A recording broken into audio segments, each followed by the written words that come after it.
we're going to cook is one of the many quick dishes that you can prepare with Salad Master, and we're going to do some salmon teriyaki. So first thing we do is preheat the pan, and then now we're going to melt some butter. Yan. Now, sabi nila, mas maganda ang butter kesa sa margarine or cooking oil, so that's what we are going to use today.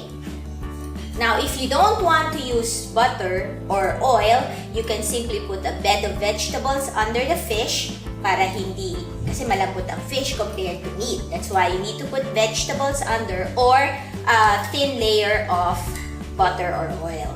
Yan. Okay, now, we are going to put the salmon, skin down. Yan, very easy.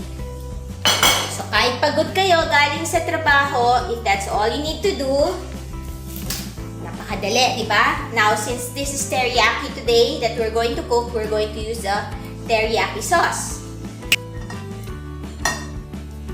Konti lang. And then, let's put some fried garlic. Paborito ng mga Pilipino. Yan.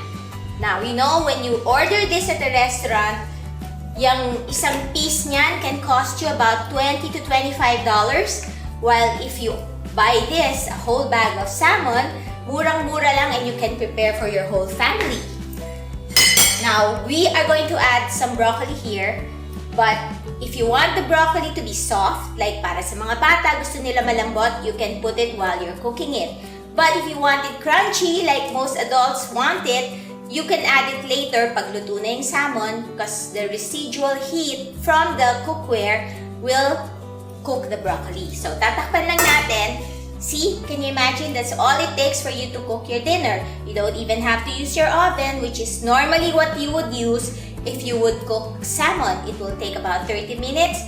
But this one, lagay lang natin sa medium heat. It will take you only 10 minutes and you have your dinner. After about 8 minutes of cooking, the salmon would be ready. Looking like this. So, dadagdagan na natin ang broccoli. Yan, lagay lang natin dyan sa sides. Okay. See, napakadali. Instead na kakain pa kayo sa restaurant, which will cost you an arm and a leg. Yan. And then, let's put some bell pepper.